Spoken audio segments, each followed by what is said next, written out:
Yo, Super Ninja Austin back here with a new video, and this is the AEW Collision Review Part 7 video, the 54th episode of the SNA podcast. And I don't know why I keep doing this, but let's begin. We're gonna start off with Juice Robinson, or should I say Rock Hard Juice Robinson, taking on Andrade El Idolo, because like last week, which we recapped back this past Saturday on the SNA podcast, part 6 of the AEW Collision review. But yeah, we're going to talk about with Juice Robinson hitting a fireman's waist slam, and this is where he hits a jumping senton right onto the El Idolo. This is where he got to go for a pin for 1 and a 2, and he kicks out right at Juice Robinson's maneuver. This is where Juice Robinson tries to put him right into the corner in the bottom left corner of Tina the Turnbuckle. This is where he tried to Irish whip him right on the other side, right into the top right corner of Tina the Turnbuckle. This is where Andrade counters, and he hits a clothesline right as soon as after. This is when Andrade started going up to the top rope, started hitting him with the punches. This is when the fans started counting up with him, saying 1, 2, 3, 4, 5, 6, 7, 8, 9, 10. This is when the Guns are like, no, please stop. Well, but before Andrade can go to 10, this is where Juice Robinson hits him with a flapjack right onto the top rope. This is where Juice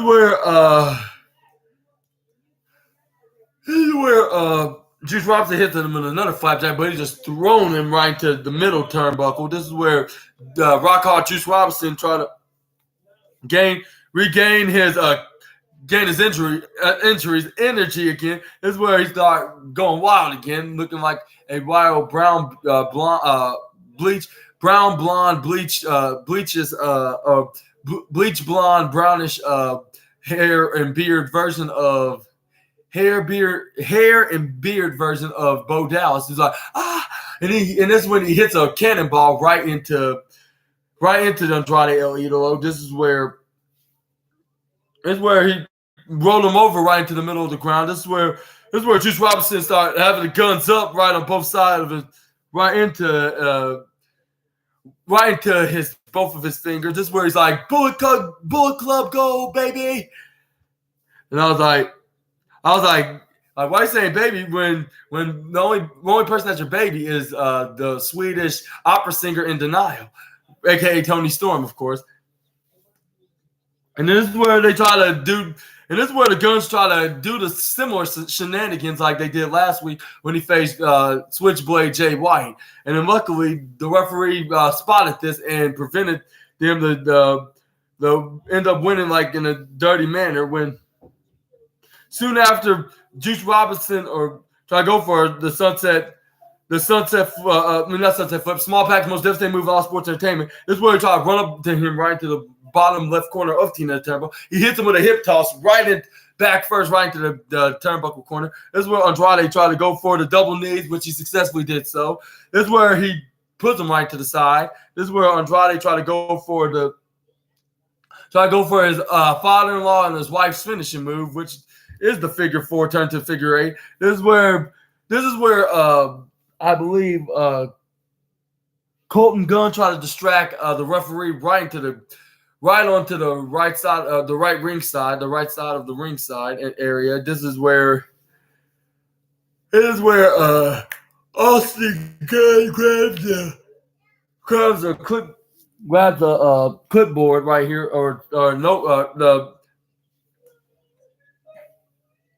the plaque or the black metal plaque. That's what it is. The black metal. He's trying to hit Andrade in the head again. This is when the referee noticed it. And he was like, what are you doing with this? Like, are you and your brother in this plaque? Get out of here! Like, they finally ejected the Guns for trying to do another screwy finish, like them and Juice Robinson did last week, which that's why he's facing Juice Robinson right now, like because of the shenanigans. But yeah, but the point is the Guns were of this tonight. This is where the Guns try to do a similar spot like they did 7 nights ago, but luckily the referee had noticed this and prevented them doing the ejected both of them out of there. This is where they start throwing tantrums like, no, you can't do this. You can't do this. We didn't do anything. Like, why are you trying to eject us? And then this is where Andrade joined the referee saying, like, get out of here. Like, you're no longer needed here at ringside with your boy Juice. And then this is where Andrade tried to. This is where Juice Robinson tried to come from behind. He grabbed a handful of his tights because his pants came down on his backside, and some of the fans on the screen saw part of his backside. Of course, I'll say not really much to talk about. I'm clearly not Charlotte Flair right now, but anyway, this is where he hits the most devastating move in all sports entertainment. This is where Andrade had to kick out and try to pick up his pants back up. This is where Juice Robinson tried to go for a super kick or some kind of safari kick. This is where he ducks. He hits the sliding leg, like a mirage diversion sliding boot miss, and hit him with the striking elbow, like he'd been doing for the last few years, like in his time in WWE, like when he was in NXT and on the main roster. And then this is where he tried to. And this is where he thought it was going to be the win, but the referee hit 1, the referee hit the 2, and he kicked out right at 2.999. And then the fans were about to say 3, but before the referee can count the 3, this is where Juice Robinson kicks out at the most shocking kick out I have ever seen in all of professional wrestling, at least in AEW, of course. This is where Andrade was even shocked and shook that Juice Robinson kicked out of that. And this is where he tried to go for his finishing move, which is the hammerlock DDT. This is where he finally did so. Like, he finally put him away with the 1 and a 2 and a 3, which Andrade finally got his retribution right onto the Juice Robinson. And finally, Andrade remains to be the most dominant guy in AEW's Saturday night show. And what's next for the El Idolo man and the husband of the Queen of Flares? Y'all let me know down in the comments below. We're gonna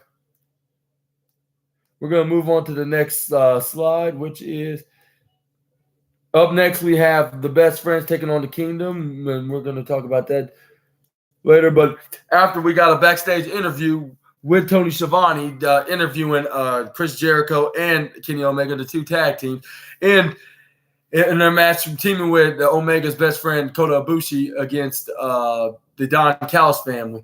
But anyway, this is where Jericho was in an interview. You see the animosity between me and Kenny Omega, and also from the Tokyo Joe to the very first Double or Nothing, and then the Stadium Stampede match, and you can go on about our feud and our rivalry from the past 5 years. In all of professional wrestling, like which obviously their feud started ever since he joined New Japan Pro Wrestling and facing Kenny Omega for, I believe, which was for the IWGP Intercontinental Championship at Wrestle Kingdom 12, I believe. Yeah, Wrestle Kingdom 12. It was there from the first ever Dynamite the following year. Not Dynamite, the first ever Double or Nothing in the finals. Like, in the finals in the tournament to take on the or semifinals, I should say, to take on Hangman Adam Page when he won at the same night was the Casino Battle Royal to become the inaugural AEW champion. But anyway, this is also say, like, he's like, but he's also said, like, but despite all that, the Kenny and versus Jericho rivalry, and despite that, like, the Kenny Omega versus Chris Jericho rivalry is nothing but a seller. That's what he said. And then there's been another talk at the very beginning, and that's why I've been on the eve of Wrestle Dreams.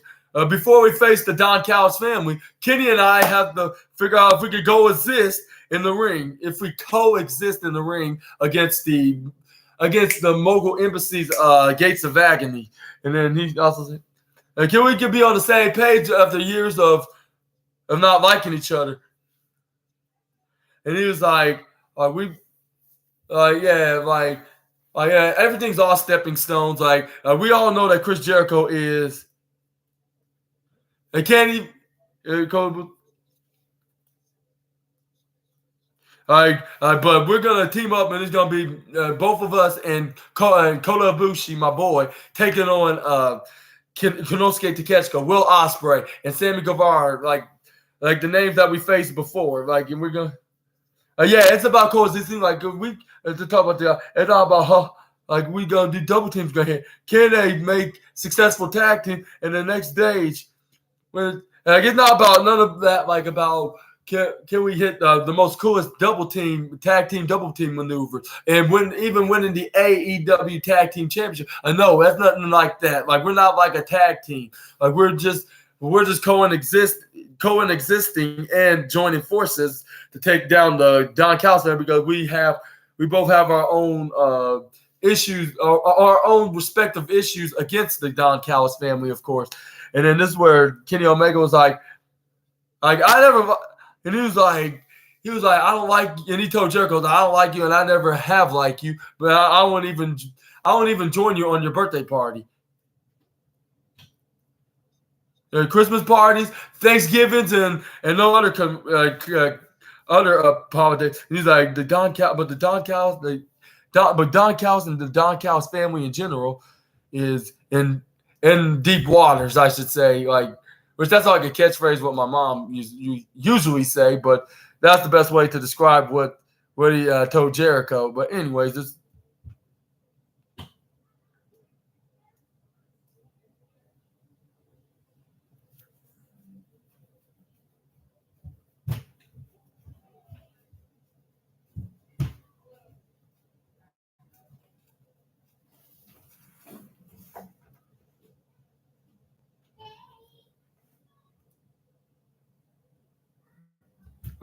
Let's see. Darn it.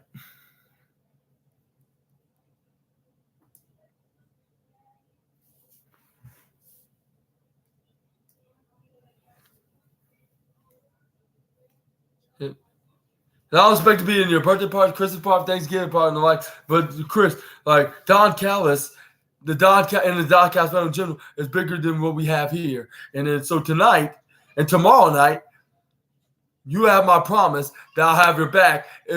But I'm asking now, the question is, do you have mine? And this is what Jericho was like, of course I have your back.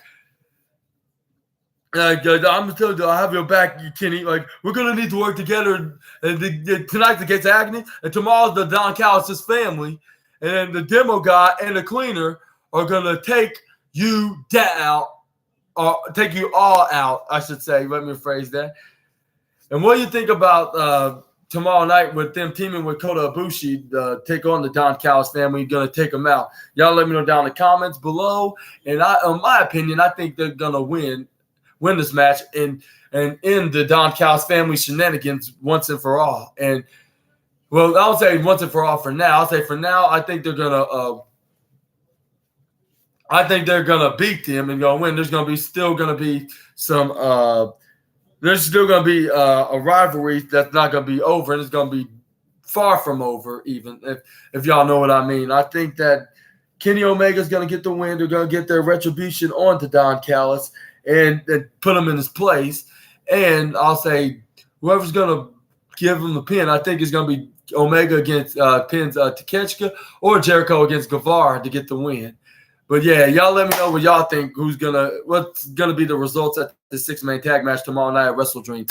Like I'm not unfortunately gonna watch it because of low budgets at the moment, but I'm gonna talk about the recaps when they show it on this upcoming Dynamite on my upcoming SNA podcast, which is gonna be the SNA podcast AEW Dynamite review part 8, I believe. But make sure y'all check that out, and we're gonna talk about more of that and what's gonna be the great matches, what were the great matches, the bad matches, or even the surprises. But let's move on to the next.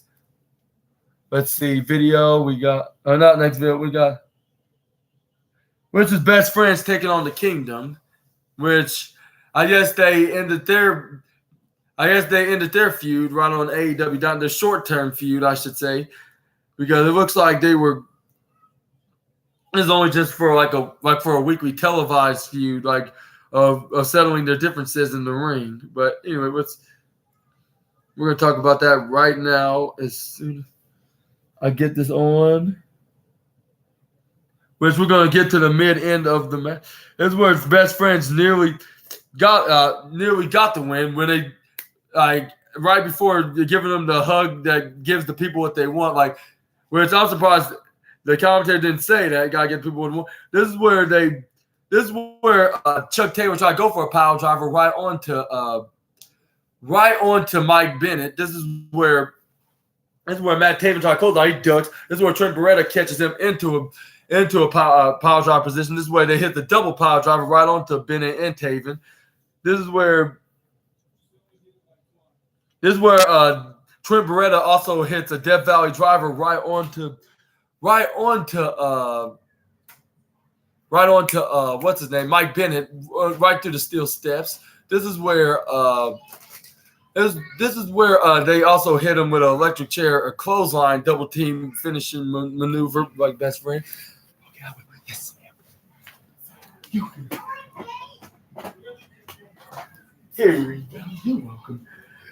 But anyways, yeah, they try to go for a pin, but Mike Bennett kicked out of the maneuver. This is where.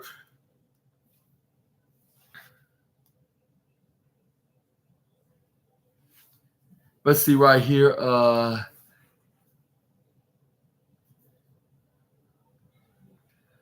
This is where the referee didn't see what was going on with Mike Bennett and Matt Taven, because he was distracted with Trent Beretta being in the ring, try to get him back up so he can be in his corner. This is where Mike Bennett low blowed not Trent Beretta, Chuck Taylor. He low blowed Chuck Taylor. This is where Matt Taven got on the top rope. This is where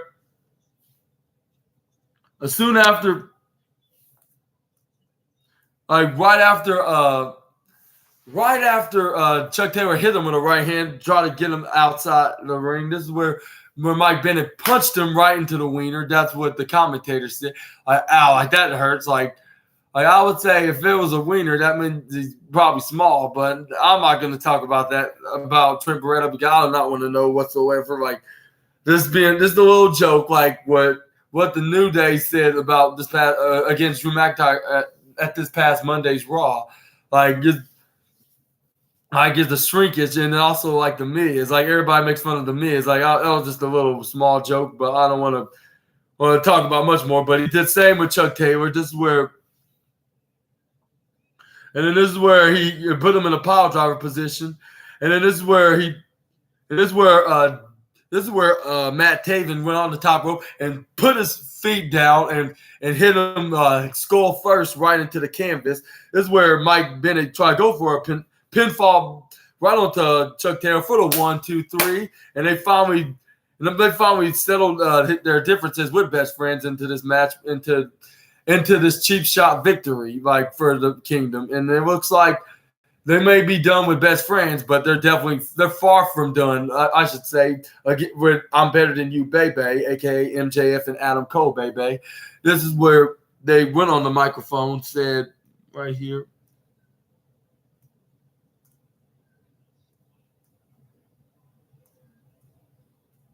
This is where before they have a chance to, Mike Bennett said anything to say about Roddy Strong and the protections of the neck, neck strong for Roddy's neck. This is where Matt Taven's we gotta go.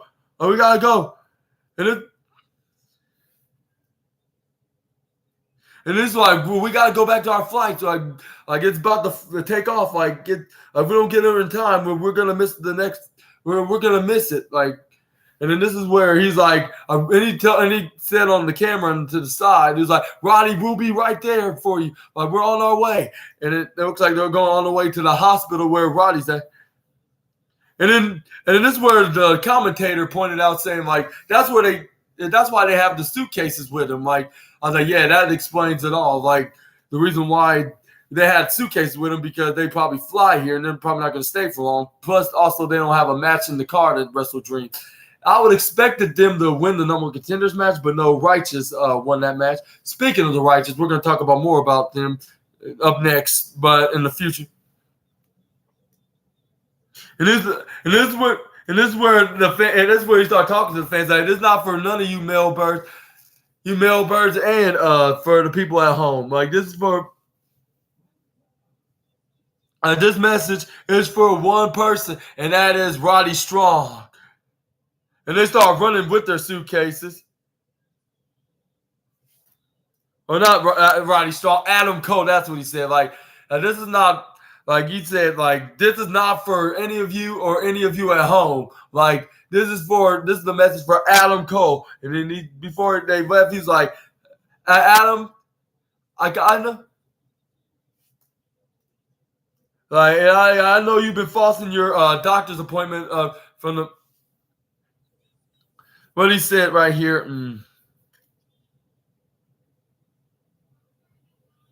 He's like, Adam, like, you're falsing your doctor's appointment all week, and I know you delayed your surgery. Please, if we mean anything to you, this is so important for you. Meet us at Roddy's house right now. Like he was like, or you please go up over the Roddy's house and then check on him, like, and or you can just go and get your own surgery, you selfish bastard. I was like, and he's like, and he was like, no, I'm just kidding. I was like, really, you're gonna kid like that by insulting Adam Cole in that manner? But now seriously, like, if I meant anything at all, like, meet us at Roddy's, and then Roddy. And until then, we're 6 hours away. But until then, stay next strong for us, Roddy, please. And I was like, really? Like this is really supposed to be a quick promo? Like, you don't even know what to say. Like you're struggling on your words like more than I do on these SNA podcasts. Like, damn, like, you really have to be doing this right now, Matt Taven? Like, seriously?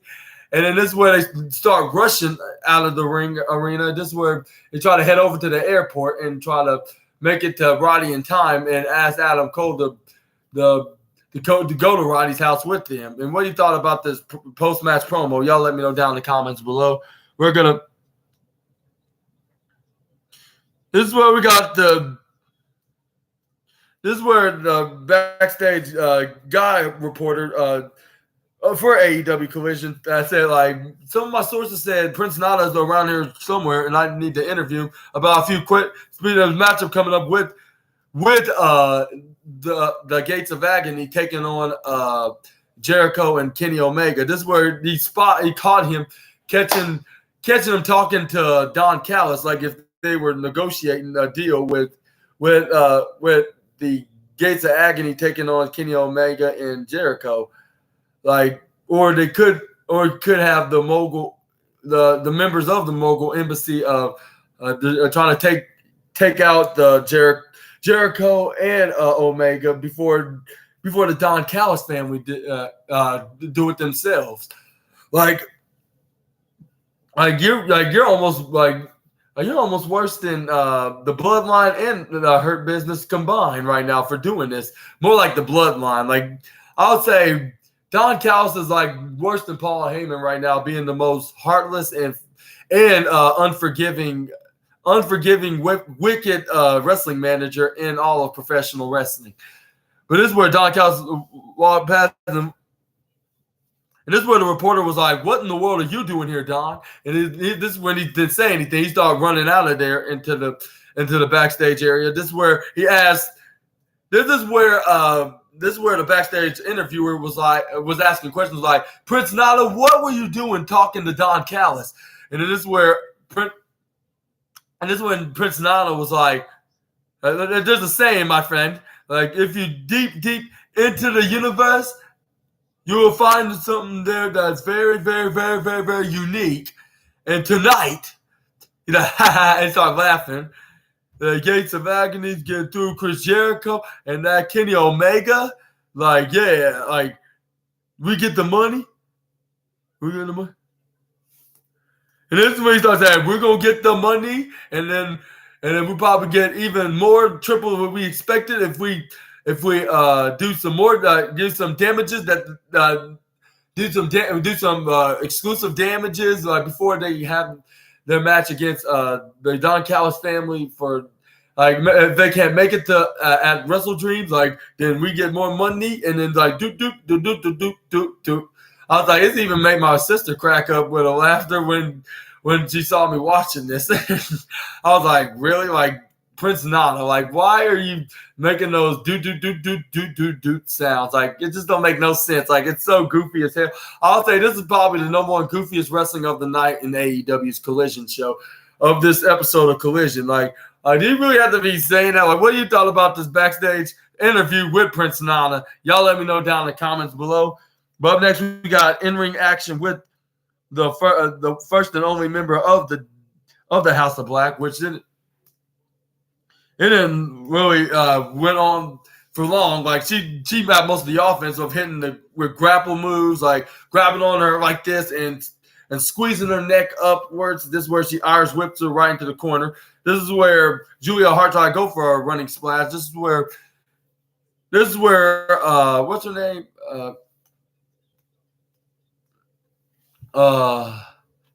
Vixen, something Vixen. But yeah, I'll just call her Vixen for now. But Vixen tried to go up try to grab on her leg. She hits it with a forearm. I was like, and then I was like, dang, like she's like a AEW version of Zoe Stark. But anyway, this is where she continues to start hitting the blows of forearms right into the face of Julia Hart. This is where Vixen tried to go for a run. This is where Julia Hart stops her with her legs. She pushed her down and stomped her right on the ground. This is where she hits a front foot roll right in front of her. This is where she steps on her like if she's Io Sky. This is where she tried to go for a moonsault, which she successfully done. She got the 1, 2, 3, and she remains undefeated in a 12-0 winning streak. And what do you think about this future match between the current TBS champion Chris Statlander and challenger Julia Hart? Y'all let me know down in the comments, like if she's going to remain undefeated and become the new TBS championship, or can Chris Statlander can pull off an upset right on to the first and only member of the House of Black, Julia Hart, by retaining her TBS championship and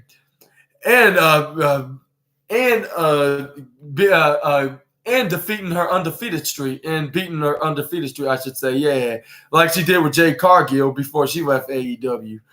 What do you think? Like, what do you think about this? And do you think that if Chris Statlander wins, should she just? Do you think she should be renamed the undefeated breaker, or the streak breaker? I should say the undefeated streak breaker, yeah, or the streak breaker, yeah. I should call her that, yeah, because she's been breaking everybody's streak, like with one of them being Jay Cargill. But yeah, I'm gonna let y'all decide down in the comments below, and then we got some more about Julia Hart. This is what Julia Hart calls out Chris Statlander. Said, "I'm not sure if I can wait until tomorrow night at Wrestle Dreams." I was like, "What? Like, why would she say it like that? Like, it's making it sound like she's being naughty and inappropriate by saying that. Like, trying to do something inappropriate by saying, like, I'm not sure if I can wait. Like, if she's talking to her boyfriend, or like if she ever had a boyfriend, of saying like, I'm not sure if I can wait for tonight, honey. Like, what's that supposed? Why in the flub is that supposed to mean? Like." But anyway, this is where she calls out Chris Statlander by saying, "I think should come out here, right now, so we can handle things right now." And this is where Nigel McGuinness said, like, "Wow, that's some confidence from Julia Hart." And then this is where we got the TBS championship coming out with not only herself, but she came out with her best friend boys, which was Trent Beretta, Chuck Taylor, and Rocky Romero. And this is where they went face to face right to Brody King, but he stepped back like a usual heel coward, despite being so big. But before that, this is where Chris Statlander looked at him and said, like, don't worry, like if you have some guy friend, like yeah, and she was like, don't worry, like I got a surprise for you to Brody King.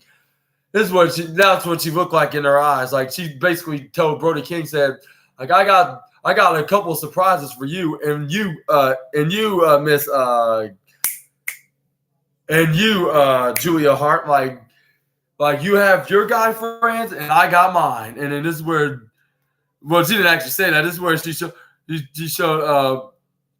that's where the best friend stick came out. This is where Brody King stepped back, and same with the best friends. So it's like let the girls speak to each other like face to face, like woman to woman. This is where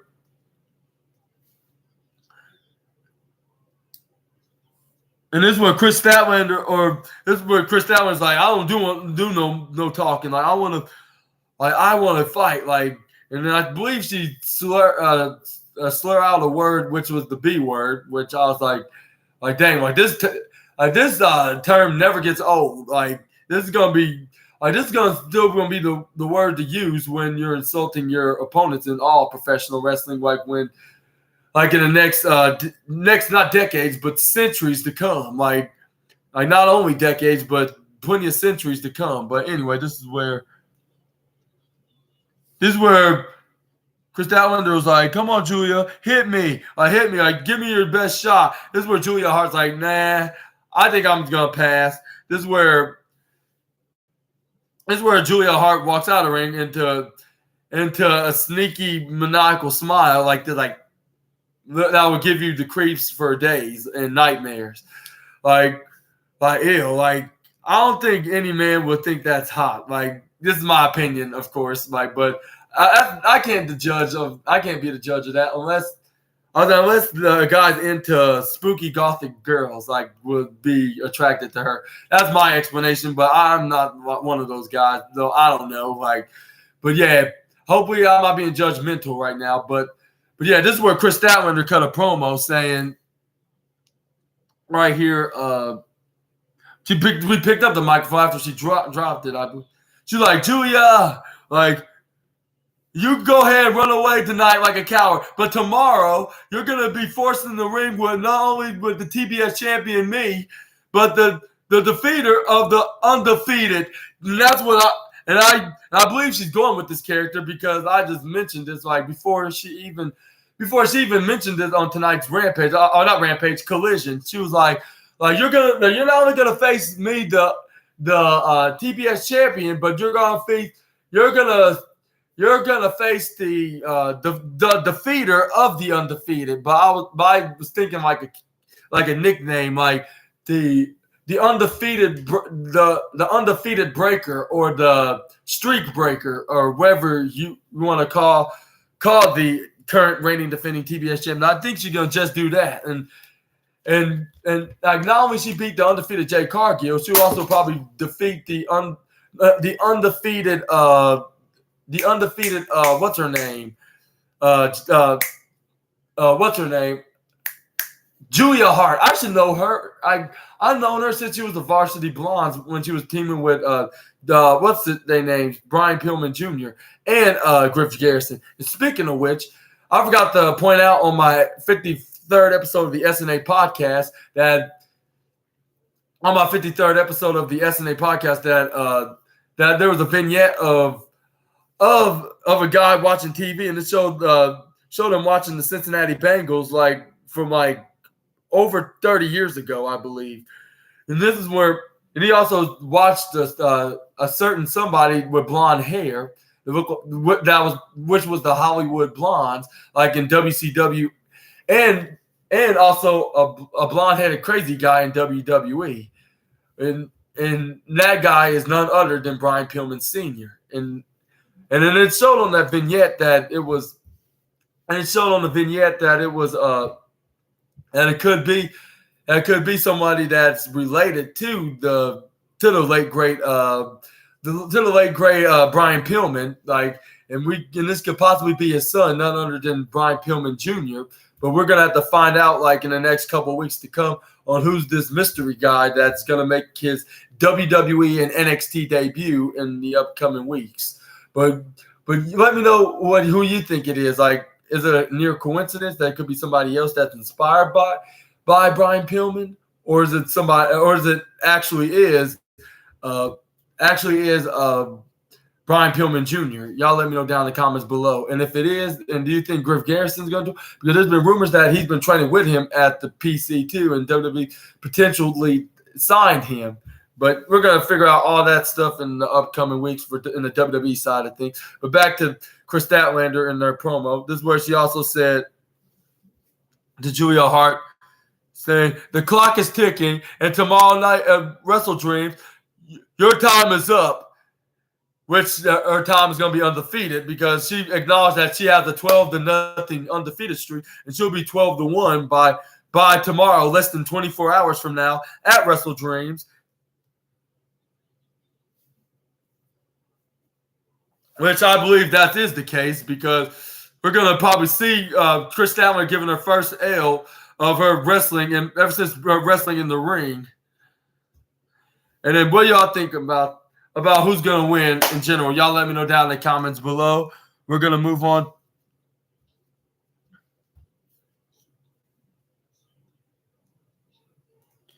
This is where we had a vignette of Josh Barnett, I believe that's his name is, this mixed martial artist from UFC. He challenged what's his name in a fight, challenged Claudio Castagnoli in the fight at Wrestle Dreams tomorrow night. And then you probably also will recognize this guy if you watch New Japan Pro Wrestling, because they showed him hyping him up in his match with Claudio by seeing him manhandling, beating, giving his last opponents a manhandling beating. That's what I should say. By hitting him with those elbow strikes that was very deadly than Matt Riddle's or Claudio's or Eddie Kingston or John Moxley's or CM Punk's elbow strikes that they ever did with that maneuver combined. Like anybody. And he's like, and this is where he started taking shots at Claudio, saying like, you don't need to be a champion when you already acting like a champion. And like this, and the open side of you that defines on one keeps you going. And then Claudio reminded Josh Barnett, I would say reminded, more like by letting him know, I should say, let him know that what really keeps him going is the sport in general, which is pro wrestling. And then this pay-per-view, anything I do in the sport, I love. And that's why I do it every single week. And then I'm not going to have anybody step into my way.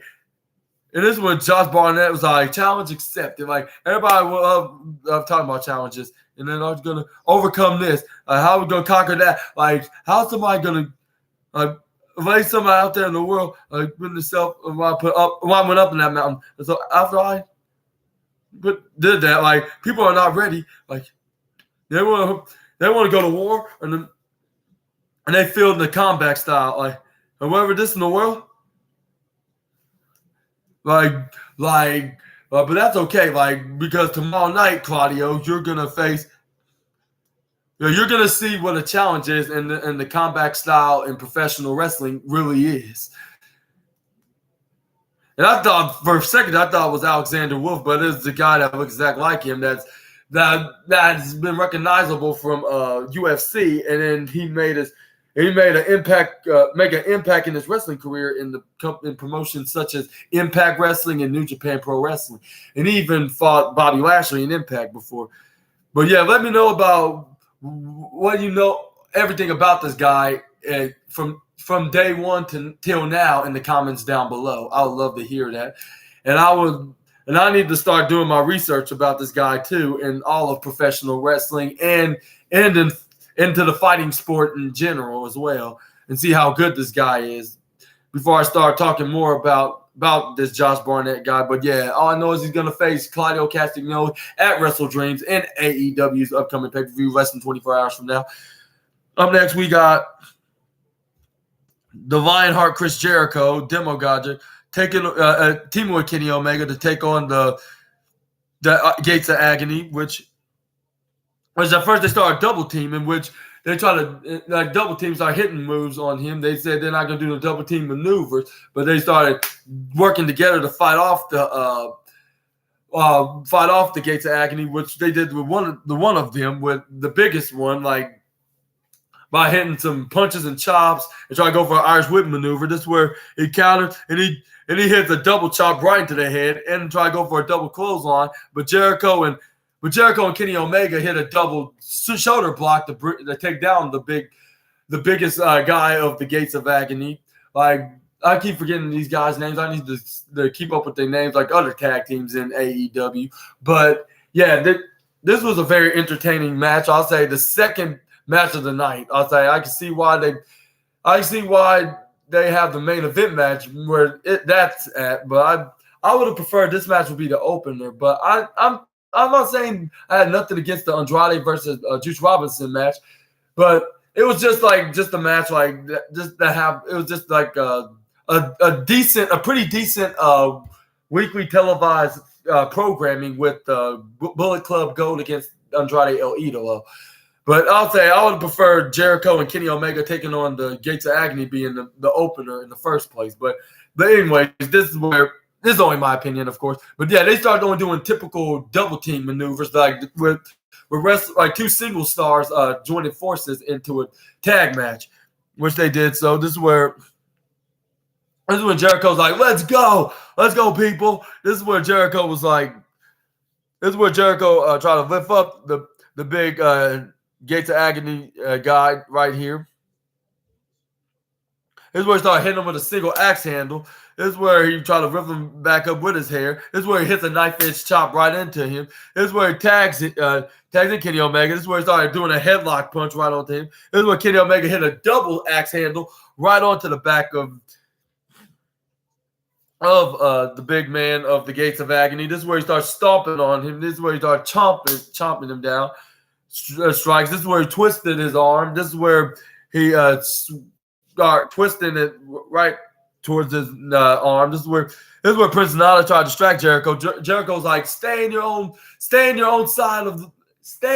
ring, stay on your own side with your big childish sons, your gigantic childish sons. Yeah, I should say. I don't know how I should have described it like, but I should have say like, stay in your lane with your big baby childish sons, the Gates of Agony, which that's what he was pointing just saying that's what he looked like he was saying to Prince Nana. This is where Kenny Omega tried to go for a knife edge chop. This is where he tried to grab on the Kenny Omega's leg. I was like, what the hell?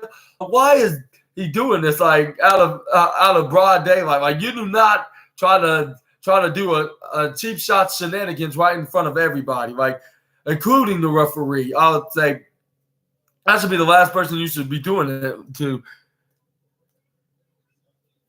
That's when Kenny Omega was like, what the hell are you doing? Like, he was trying to do that to do anything to take down Jericho and Kenny Omega, which I believe he nearly did so. Like, and something tells me that he's not going to get that reward money from Don Callis, but we're going to talk about that like up next. But first, we got the big fella hits Kenny Omega, and he made him bump right into Jericho. He fell right off the ring apron, which is the hardest part of the ring. He landed right on the concrete floor back first, which is the second hardest part of the ringside area. And this is where the big man started listening to what Prince Nana said. When he wants Prince Nana wanted the big man wanted to do next to the cleaner. This is where he put him right into the corner. He tags in his tag partner as like a brother of his, like which he's like a brother to him, but I believe they're not related per se. But the small buff guy hits him with a suplex to Omega, then and he picked him back up and turned it into a German suplex, a snapping slam maneuver. This is where he picks him up and tries to go for another one. This is where Kenny Omega tried to go for the elbow strikes right to the back of the head. This is where he hits with a slamming back suplex right into the cleaner. This is where he tried to go for a pin to Omega. This is where Aubrey Edwards tried to go for a 1 and a 2 pin count. I mean, not pin, count. I keep getting count and pin mixed up, my bad. Get a 1 and 2 pinfall count. This is where he tags in his I'll say kayfabe brother. It's the big Gates of Agony guy. This is where he Irish whips Omega. This is where the bigger guy Irish whips the little buff dude, like the little buffer. I'll say the little buff Gates of Agony guy. This is where Kenny Omega put his leg up. This is where he catches his leg. This is where he stomps him on his his left leg, his other leg. Like start doing the kicks. This is where he puts him on the side, right into the middle ropes. He hits him with a backstabber. This is where the big man hits a running cannonball right onto Omega. I was like, oh my god! Like I feel so sorry for Omega. Like I don't think he's gonna be definitely not gonna be 100% for tomorrow night, regardless. Like for taking a bump like that, absolutely not. Unfortunately, but fortunately, it looks like he's not gonna let that slow him down from facing the Don Callis family with Jericho and Ibushi. But anyway, this is where first I was like, that's right. That's what we're talking about. Like, we're going to get paid tonight. Like, yeah, I don't know about that. Because as soon as he tried to pin Omega, this is where he kicks out of 2.999. This is where he put him on the rope, start kicking him and trying to squeeze on his back and start choking him with choking the ropes around his neck. And then this is around his neck and throat. This is where he tagged in his smaller brother. This is where he tried to put the foot pin like Jericho would do. This is where he kicks out of 2.999. This is where the little man started taking it's not the little man, like the little buff dude from the Gates of Agony try to do what his kayfabe older brother was doing. The older big buffer brother was doing, which was choking him around his neck and throat. This is where the referee had to get him off him with the 5 second warning, the 5 second DQ warning. And he pushed him back, like, and this is where his older brother started messing with him and started hitting cheap shots right onto Omega and started stomping on his head. Like, oh my god, like don't this bigger guy realize that his foot probably weighs like a couple more pounds more than his head? Like, so why is he squeezing it like if he's stepping on a grapefruit to get juice out of it? I was like I think he's probably thirsty, and his head probably reminds him of a grapefruit. This is where the big man got tagged in, and he threw him right on the announce table, and he slammed him right into the hardest part of the ring, which is the ring apron. This is where the big brother Gates of Agony hits him with a headbutt. This is where he throws him back in the ring. This is where he tried to go for a pin, but he only got a 1 and a 2, which is a 2.1 second count. This is where he tried to go for a fallaway slam, but he got him right on the ropes. He started saying, like, you know what? Like, I'm just going to start kicking him right on the side. Like, oh, like kicking him so bad, like to the point that he could have easily broke it with his knees, like with those knee strikes, with those massive, but brutally and horrifying knee strikes right into the ribs of Kenny Omega. And he's been doing that for quite a while. This is where he tags in the smaller younger brother, not younger brother, but I'll say the smaller little brother, Gates of Agony. This is where he lifts him up, and after he snap-married him, this is where he tried to hit some move, but Kenny Omega, before he had a chance, Kenny Omega started hitting him with right hands right into the gut, and this is where Kenny Omega hits him with a strike. This is where the bigger huge brother tried to grab onto his hair. This is where Jericho tried to get in the ring and tell the referees, like, do your job, look at him, like, and try to even the odds, and trying to help his tag partner Omega out, try to knock him off out of the ring. This is where And the referee's like, no, like, stay in your side. And he was like, I am. Like, he's not. Like, and where the smaller brother tried to attack him with a ramming move right onto the bottom right corner on his corner with his bigger, huger brother. This is where Kenny Omega did the most incredibly amazing thing I've ever seen from the wrestler himself. He did a huge front flip right on top of the smaller brother of the Gates of Agony. This is where he finally tags in the Ocho, Chris Jericho. This is where, or first he tried to go for the Hurricane Rana first. This is where the smaller brother catches him, try to go for a pop-up powerbomb, but he still hit him with a Hurricane Rana, which he bounced the top of his head right onto the canvas. This is where he tried to tag in Jericho. This is where the smaller brother of the Gates of Agony tried to grab onto Omega's, but he had to stomp him right to his face. Tagged in Chris Jericho. This is where Jericho started running, hit him with a shoving push right onto the older big brother. This is where he hits him with a shoulder tackle to the smaller brother. This is where he hits him with another one. And then this is where it's like, yeah, come on, let's go, baby. This is where he throws him right onto the right side of the ringside area, like which he hanged onto the ring apron on the ropes. Like we would usually do in WWE. This is where he hits him with the axe handle, which is his that's his comeback move in WWE, of course. But now it's on AEW as well. Like for him doing a double axe handle move right onto the smaller brother of the Gates of Agony. This is where he tried to go for an alliance salt, which he successfully do, even though he only did for like 3 feet in the air, but it still looked amazing for being a couple of feet in the air. He still can do it at the age of 52 years old. Like he's my father's age, and he's still doing moves like this. Like how is Chris Jericho like the most? He's like the Superman of athleticism in the springboard maneuvers. Even though he doesn't do it perfectly, but I'll say he does do it in an amazing way, like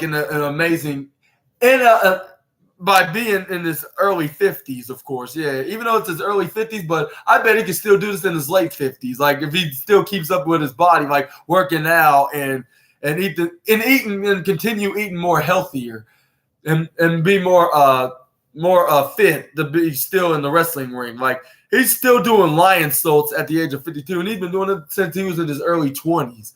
Like wow, like. Oh wow! Like that's like if that's not, I'll say if that's not the most incredibly impressive thing that you have never seen before in professional wrestling, I should say, I don't know what to tell you, because this was the most incredibly impressive thing I've ever seen from a 50-year-old wrestler in general, like doing a top rope. And y'all need to watch this yourself somehow on AEW Collision, because even the fans were losing their minds in a cheerful manner of watching this match, because this was like the second match of the night, like in tonight's AEW Collision. This is where he tried to go for the the Lion Tamer, the sideways version of the Walls of Jericho, of course. This is where.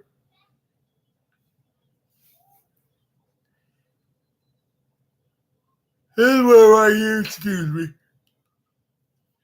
This is where Prince Nana's like, come on, you can do this. Like, no, don't let him beat you. This is where I try to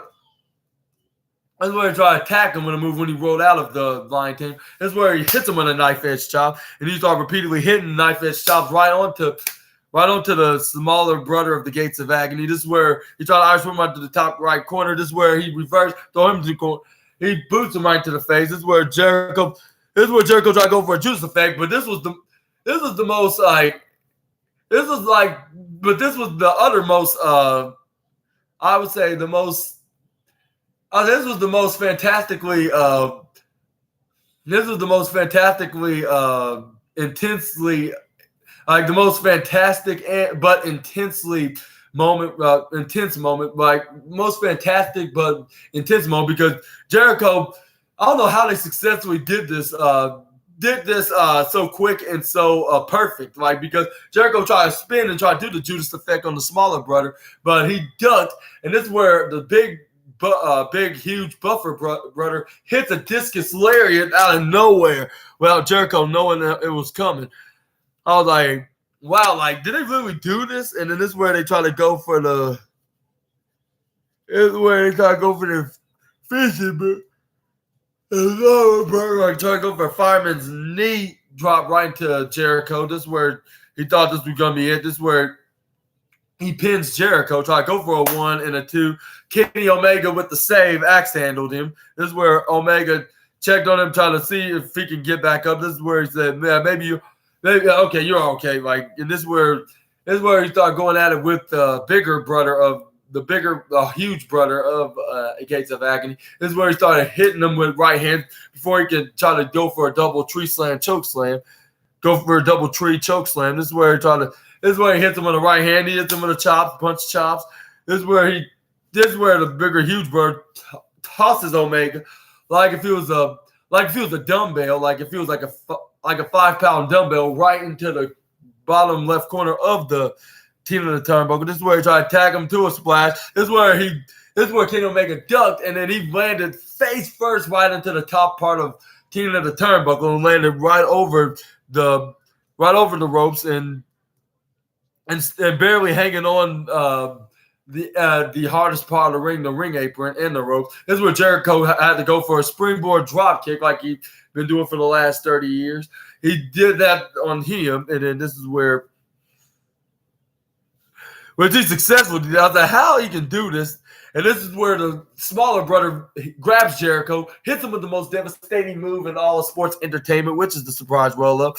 But Jericho somehow kicked out at 2.7 seconds. This is where Jericho hits the code breaker out of nowhere, intercepting him. This is where Omega points at him like if he had a pistol or either has a pistol or a Glock, like if he had a Glock or a pistol right onto the smaller brother's head, and then this is where he hits the V trigger right into his head after running right through the ropes on the right side of the ring corner.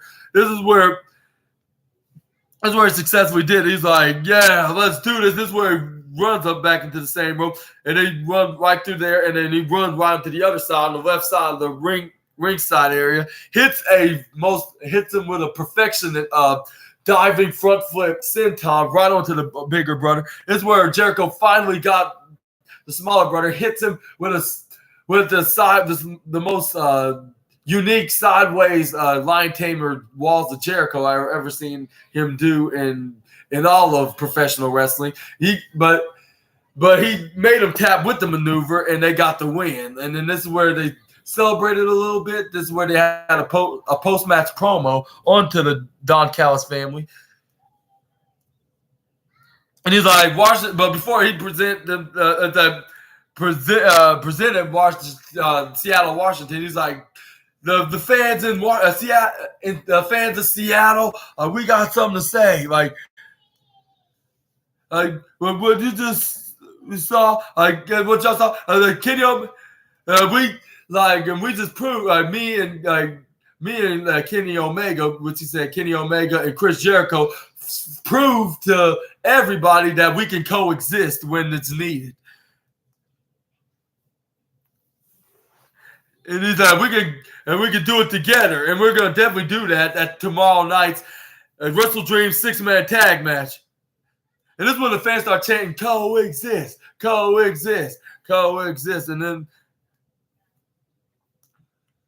this is when Kenny Omega went totally went 100% honest mode, because he's like this is Omega that yes, this is the same Omega that didn't believe you guys when you said like this is creepy things what Don Callis is doing, like of having you be how to be the top star in all elite wrestling, like. And we're being manipulated and brainwashed by Kenny Omega from the past. I mean, not Kenny Omega, by Don Callis. This is what Kenny Omega said.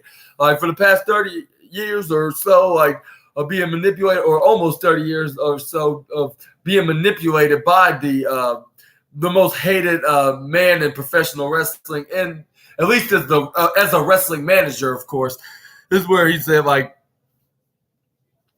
I'm inviting the world class star, like, take a beat, and I said, as an invitation. So tomorrow at Wrestle Dreams, like, aside of the fact that it's a pay-per-view, aside of the fact that it's a chance for each and every one of you fans to meet the Boosty, Kenny, and Chris Jericho, it's time to the original Alpha and the original Omega to spell the beginning of the end of Don Callis and his family. But mostly Don Callis, of course. And he's like, but before that, he's like, I've been and I didn't listen to nobody, and I was continue being manipulated and brainwashed by Don Callis from my years into professional wrestling. And when everybody tells me something that says something about tell me something about Don Callis, about something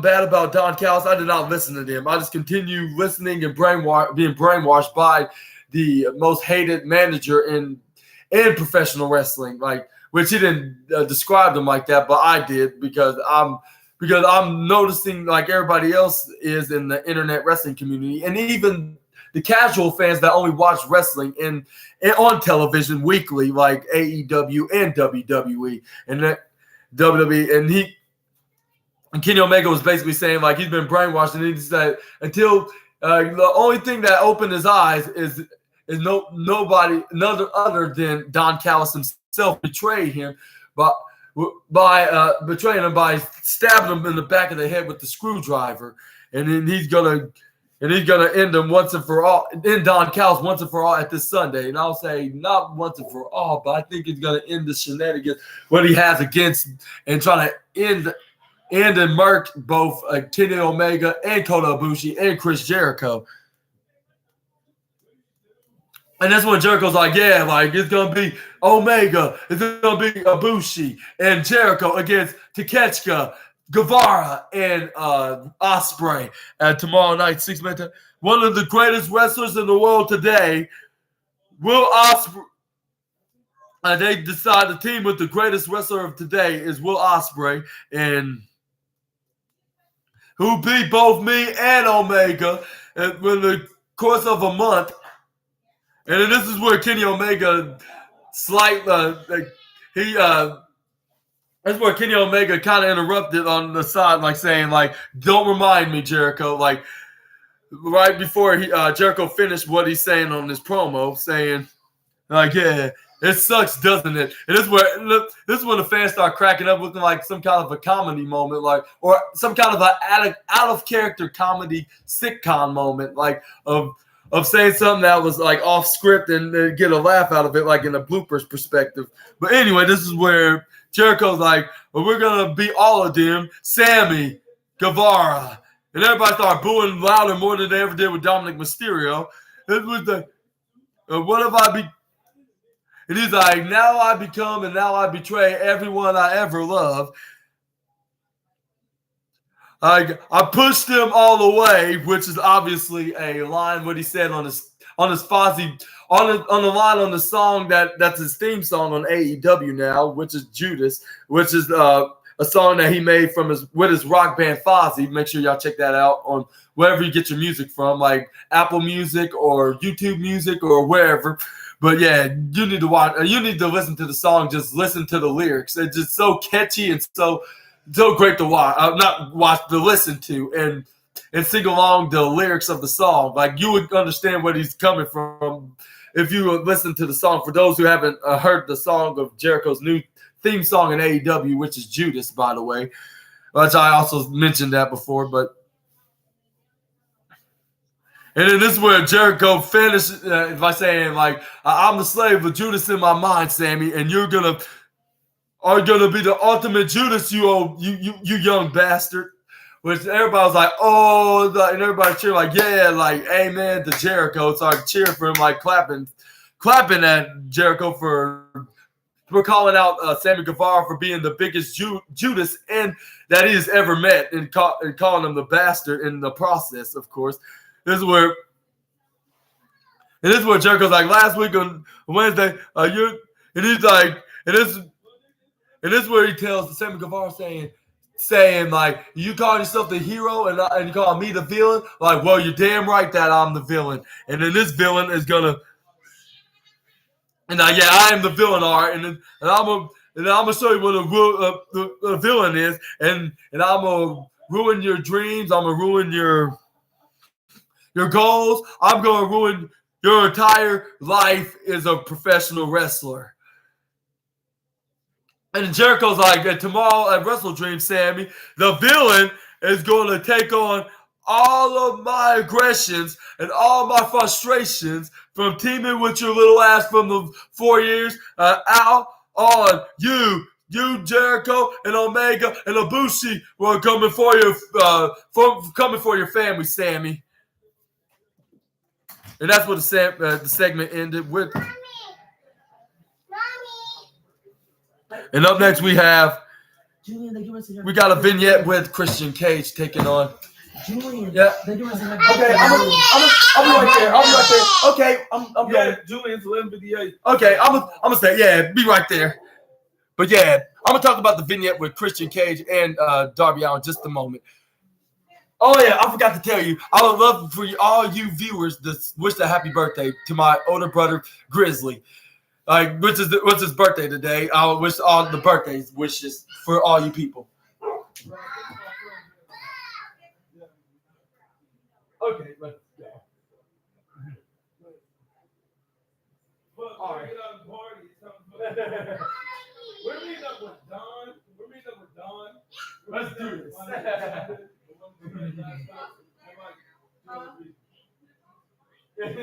I'm doing my SNA podcast. Yeah. Reviewing, yeah. This is Robin. Robin. Better than Robin.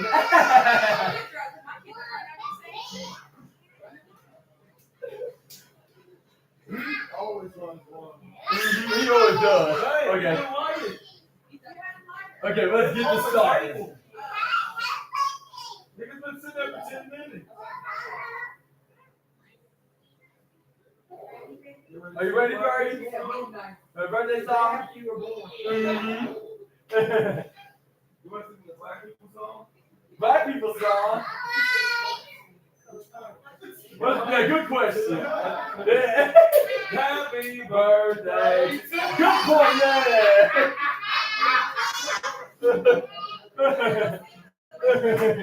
No, let's sing the Black People way. All Black people here. I'm like, he said we'll sing the Black People way too. You want to see the Black people way too, Birdie? He said, go ahead. Okay. Okay, and a 1 and a 2 and a 1, 2, 3, 4, I guess. Happy birthday to you. Happy birthday to you. Happy birthday. Happy birthday to you. Happy birthday to you. No, you didn't. Yeah, why not? Yeah. If Birdie Bird wants it or everybody else wants it. What do I want this year? Okay. Everybody Happy else birthday to you. Happy birthday to you. Happy birthday, dear Grizzly. Happy birthday to you. Yay! God bless you. There's many more. I gotta mix everything in a short. It's very hot. The camera's on. Yep. There's your payment. There's your payment. Payment of the. Hey, drink some of that.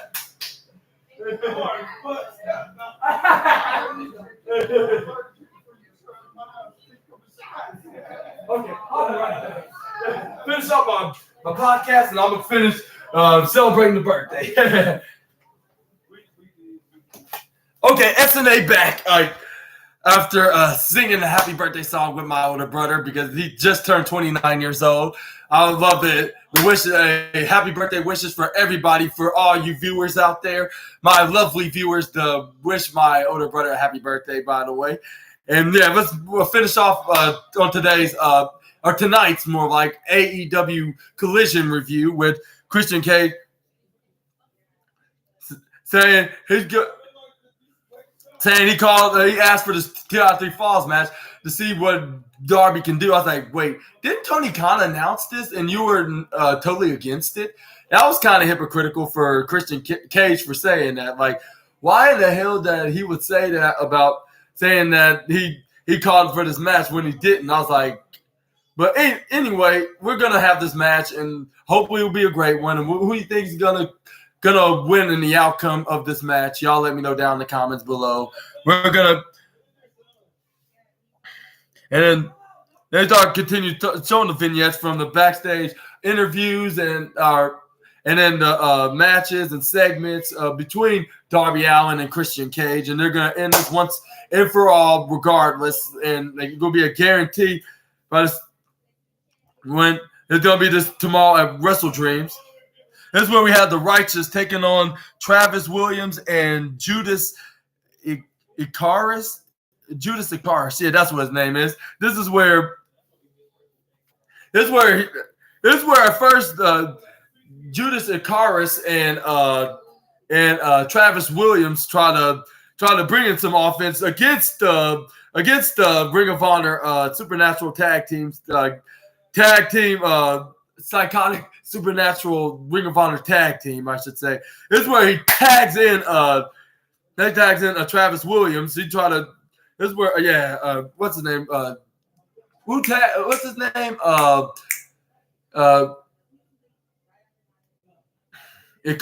Icarus. Yeah, I'll say Icarus, something Icarus.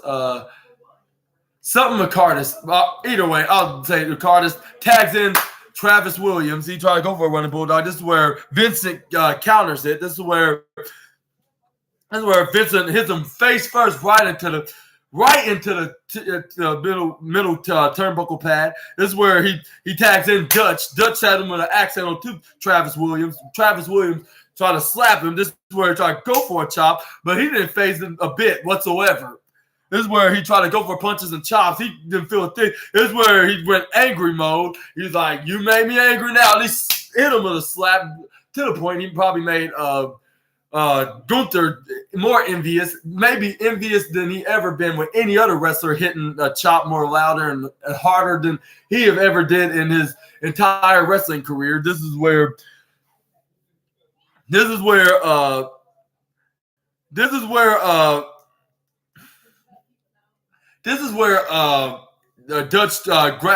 grab on to Icardius, like, because he started trying to reach for him. He started hitting him with hits right to the chest, like slapped him right to the chest. That's what he did. He slapped right in the chest. He tagged in his tag partner Vincent, and threw Travis Williams right to his corner. He knee struck him right to the head. This is where he hits a ripcord lariat right onto Williams. This is where he stepped right over him, over his legs. He lifts him right back up, right. He hits a clothesline. This is where he hits a running face buster right onto Travis Williams. This is where he grabs in. This is where he grabs into a Cobra clutch maneuver onto him. This is where he starts swinging him around a bit. This is where he hits him with a ripcord. Hit him with a ripcord sit-out spinning slam, like what the late great Luke Harper / Brody Lee used to do. God bless his soul. But anyways, this is where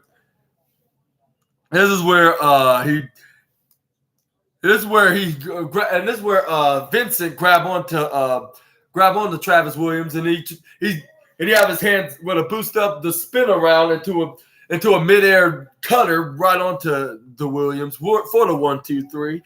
And this part two. I shouldn't say part two. More like this squash match continues with the Righteous until onto the road to AEW's Wrestle Dreams pay-per-view to take on MJF and him alone in a 2-on-1 handicap match for those Ring of Honor Tag Team Championships. This is where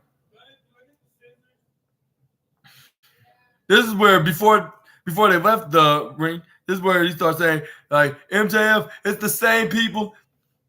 It's the same favorite people believe that MJF truly is the devil himself. Before they had the match, this is where they entered by mocking MJF and Adam Cole with Vincent mocking Adam Cole with the crutches, and then Dutch mocking what's his name, MJF Maxwell Jacob Freeman with his trademark scarf. This is where Vincent was like, well, you know something? He is the devil, all right. The devil that pulled the strings that make us dead. The same strings that are tied to that line of Adam Cole, that tied around in the lies of Adam Cole. That's what he said. So, at Wrestle Dreams, not only is the Righteous is going to become the ROH World Tag Team Champion, but before they can finish what they're going to say, what's also going to happen, this is when the fans start chanting, shut the F up, clap, clap, clap, clap, clap, shut the F up. I was like, really? Like, you fans are going to say that right here? Even though the Righteous kind of do deserve the shut the F up chance, but you don't have to go that far. Like, they're not that hateful. Like, if anything, they're kind of entertaining, even though you're supposed to hate them. But I didn't really have to use such languages. Like, not trying to take up for these guys, but they didn't do anything that wrong other than saying words that they're gonna beat MJF all alone, like without his tag partner, with them assuming claiming Adam Cole's a liar, but because of his leg being injured. But I believe his leg is injured. Otherwise, why is he's being pulled from the match? But he could be under the mask that attacked Jay White. But I don't know about any of that. Like, it could be somebody else. We're gonna get to that later. Like, why is there a 2-on-1? Unless it's gonna lead up to a 2-on-1 handicap match, I wouldn't doubt it. But at the same time, I'm just not sure if I would see. If I see MJF, Adam Cole, Adam Cole having some boys helping him and being under the devil mask and attacking Jay White. But we're gonna figure out all about that when Wrestle Dreams passed us in the next, probably in an hour or 24 hours after what happened at Wrestle Dreams. What's going to be the outcome of the main or not the main event? I'll say it could be the main event, like a main event tag team match for the ROH Tag Team Championships with Righteous and Adam Cole. I'm not having MJF. And this is when the fans were like, we're going to make. This is where Vincent said, we're going to make sure that the devil leaves with one hoof. And when Clark, just like his bro Chacho Adam, does you dig what I'm saying? This is where he grabs I don't know how many inches, but like a logged 2x4 to put between the exposed feet of by cutting off the boots of and exposing his feet of which I believe his name was Travis Williams, and then he put it around between his feet. And then he grabbed a steel chair, and this is where he hits it, and it scratched. I believe it scratched the bare feet, and I would say damage. It did so many damages onto the foot of Travis Williams. I'm not sure if he legitimately suffered an injury or just got a bruise or anything from taking a bump like that. But I hope that this enhancement talent from AEW is okay and he can wrestle for another day. And I want to send my well wishes to him, send my support and send send them some praise to him for selling such a gruesome and the most annihilating bump that I've ever seen from a professional wrestler that took a bump from anything in all of professional wrestling.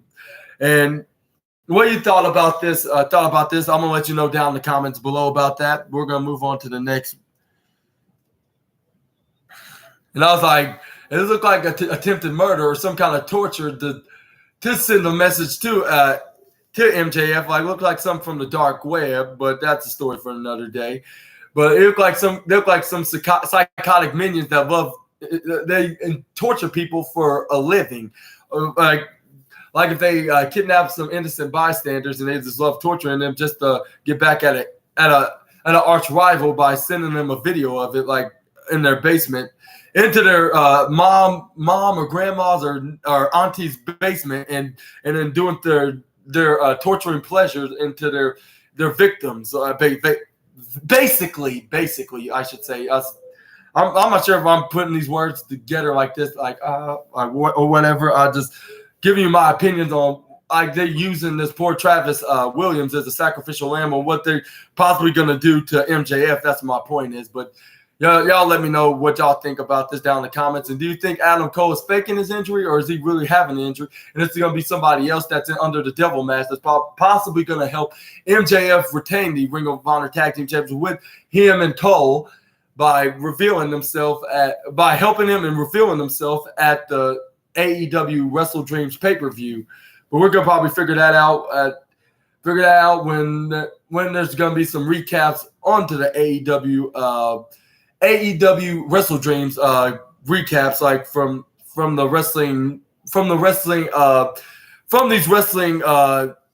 these wrestling internet guys on YouTube right now. Make sure y'all check that out in the future. And I'm gonna do the recap of my own by talking about it like on the AEW Dynamite review. But yeah, y'all let me know about all that down in the comments below. This is where we have a backstage interview with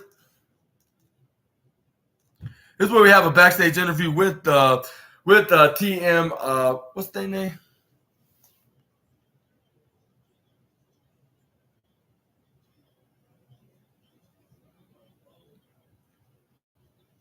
But this is where we have a message sent from Shibata but before we go with the backstage interview, we have the Shibata have a translating on his phone. That's what he said. What he translated in English. What he said about his sending a message to Eddie Kingston of what exactly going to happen, and he's going to beat Eddie Kingston, and nothing personal, that he's going to take his championship from him. And what do you think about this match? Like I keep saying for the past weeks, of hyping up the second crossover pay-per-view of AEW New Japan. Y'all let me know down in the comments below. We have the TM.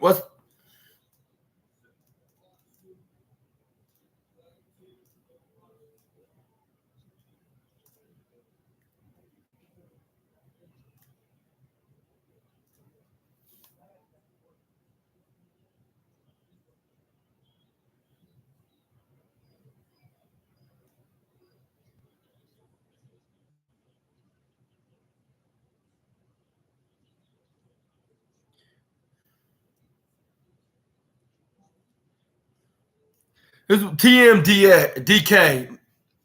TM. There's like we came from all the way from Japan, from AEW, and we're going to show that we're going to be the ones that are going to dethrone the Acclaim for their trios tag team championships. And we're going to stoke the flame and bring the fire. And this is where, okay, so much for fire. And then this is where the Acclaim, Max Caster, Anthony Bowen, and Daddy Ass himself, Billy Gunn came in. Dude, like, yo, wait, like, it's just me. Like, we're just here to welcome you guys to AEW. The congratulations of being the number one contender, about the hue of y'all being the number one contenders for our championships, like at 0 Hour AEW Wrestle Dreams. And then this is where Max Caster's like, oh yeah, it's against all of us. And then this is where Anthony Bowens was like, and then this is where they were like, okay, you're right about that, one thing about that. And this is where Billy Gunn's like, okay, we're gonna hear we're here to tell you we were the Trio Championships, boy, for 34 days. But and also, yeah, that's true because they beat the House of Black, which I believe was at Wembley Stadium. And then, as you can see, my brother's buddy, F him up Ralph, just came in, started doing his dance, which that was very hilarious.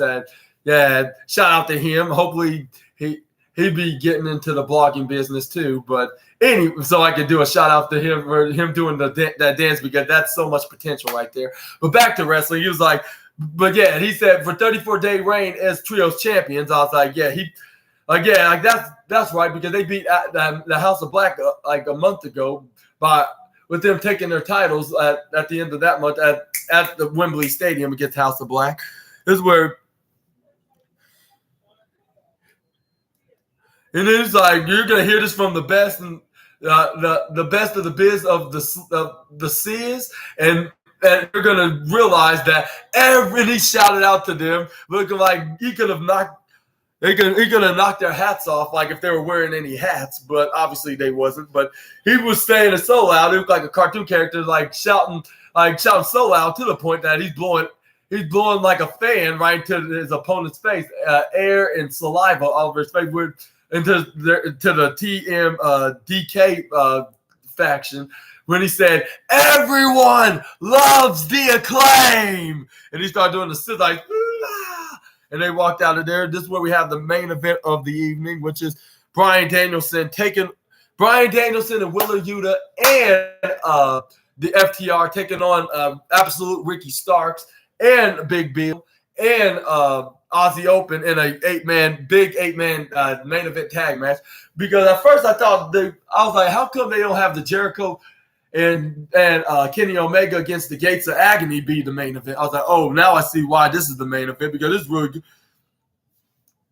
Because they're going back and forth hitting moves. But I'm gonna get to the short and sweet to the point of the match, which is gonna be the middle end of the match, which we got Bryan Danielson going up to the top rope, hitting a missile drop kick to Ricky Starks, which I know this is way too shorter than I would do for any other wrestling match reviews, but I'm trying to get this quick so I won't bore you and get to the point. Like, he hits the missile drop kick right onto Ricky Starks. This is where he hits the yes drop kicks right onto the Absolute Ricky Starks. This is where he goes back and forth, going for another missile drop kick right onto the top right corner of Tina the Turnbuckle. This is where he tried to go for another shot over there. This is where Ricky Starks hits him with a clothesline from hell out of nowhere to the American Dragon. This is where Ricky Starks go for a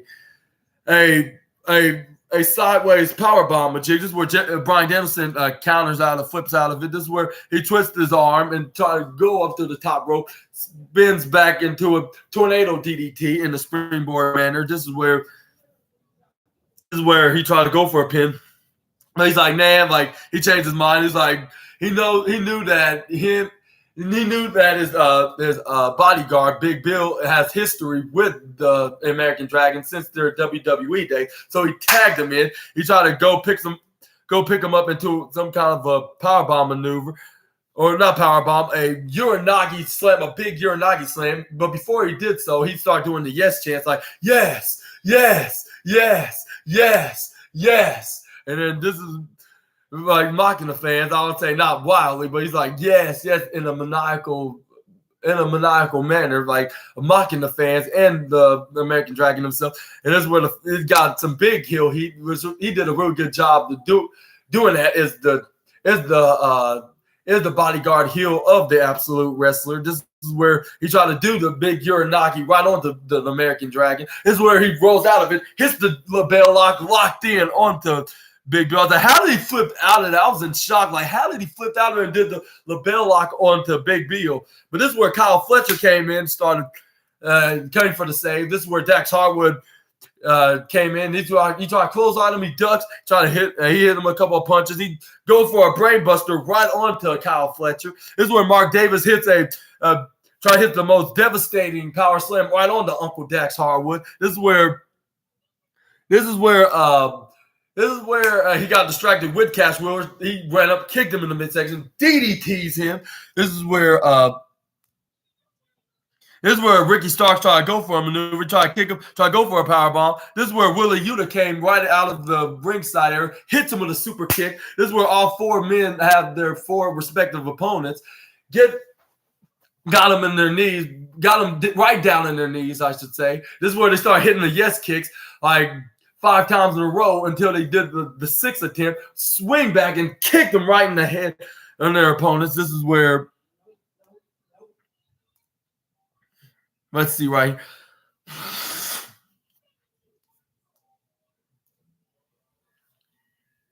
here. Sorry about that. I'm seeing what happens next.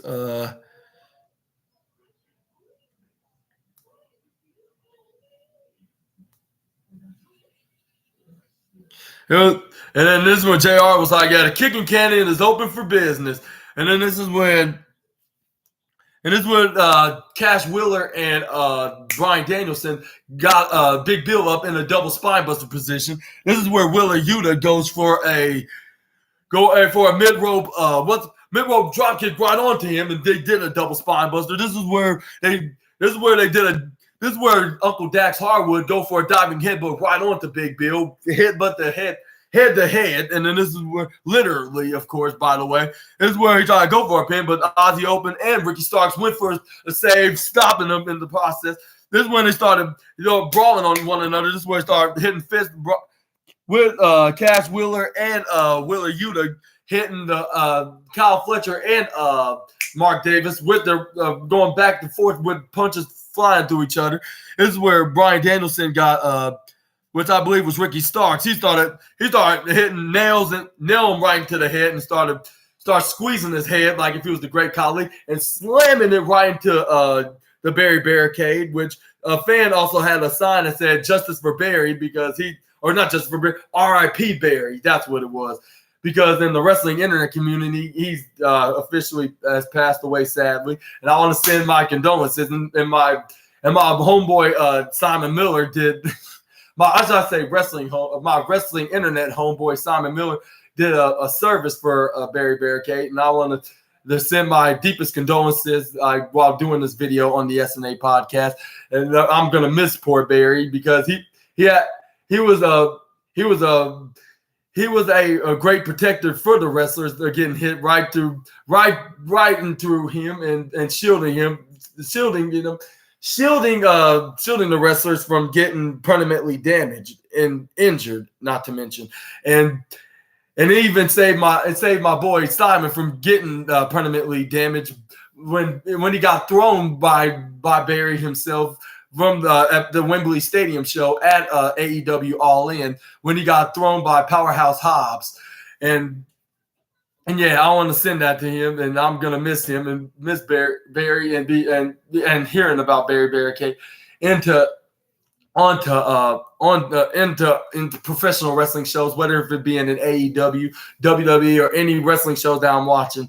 So I just want to do that, like and take a silence at this moment of saying this. But anyway, this is where Wheeler Yuta hits him with a right hand. This is where Bryan Daniels with Kyle Fletcher. Bryan Daniels tried to Irish whip Ricky Starks right into Simba the Steel Steps, but he got hit instead and got backfired. This is where Ricky Starks tried to do the most sneakiest thing in the world. This is when Kyle Fletcher thrown Wheeler Yuta right into Barry Barricade. This is where Dax Harwood hits him with right hands and chops. This is where Big Bill tried to hit him with a right hand hit him with a right hand himself. He ducks out of the way, which was the smartest thing from Dax Harwood. This is where he started to continue his chops and slap. This is where Big Bill tried to go for a running elbow or splash, or yeah, I think it was a splash. That's right. He landed face first right into Rita the ring post. This is where he landed flat on the ground. This is where Dax Harwood tried to get him ready to spin him around, grab him around his legs. Had his right leg, I believe, his right leg between Big Bill's legs, then twist it, turn him around, try to go for a sharpshooter, and so I bend him right into the back, like like. And then this is where he pushes him right to the back of the head. This is where This is where Big Bill tried to choke slam him, but he was like, he grabs him by the throat. He tried to go for a choke slam. He tags in Ricky Starks, which he lifts him up in the air, and this is when Ricky Starks, even though he botched it at first, but he successfully executed the move, like with Big Bill choke slamming him, and he spearing him at the same time, slamming Dax Harwood back first right into the canvas, which they got a 1 and a 2 and a 3 victory, which Ricky Starks and Big Bill and Aussie Opens got the win over their opponents for tonight's collision. This is where they start continuing to brawl, and when they start trying to attack FTR, and this is where Rick Starks like, yes, and this is where when Bryan Danielson came in, this is where they started fighting him out of the ring. This is where Mark Davis snake-eyed Cash Wheeler right into the hardest part of the ring, which is the ring apron. This is where Bryan Danielson was right into the corner. Let's see right here. This is where they try to do a double. This is where when Ricky Starks tried to do a double team, like with Big Bill holding on to Wheeler Yuta's arms right behind him, and then while Ricky Starks started punching him to death. This is where Ricky Starks realized Bryan Danielson was getting ready to do the run. He just bailed out of there. This is where Wheeler Yuta flips out of Big Bill's grasp, throws him right to Danielson, hits the running knee right on him. This is where he went up and called out for Kyle Fletcher. He's like, this is where he's like, yeah, you're on like tomorrow night. Like it's gonna be you and me at this big match we've been asking for ever since you joined this company. And this is where he starts shoving him right to the face, starts slapping him right to. This is where he starts shoving him and slapping him right across the face. This is where he went for a second time, clapping him in the face, like, come on, give me a shot. And this is where Danielson finally slapped him right back, showing him that he's nothing to play with. You're gonna probably get some blows on to me, but expect the same from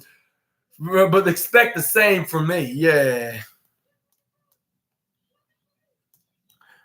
And then we're probably gonna see this dream match, and then I was thinking like what is up with former ex-WWE wrestlers? I can think of like probably 5, but definitely two out of the 5 that want to face him, and yeah, Danielson's one of them.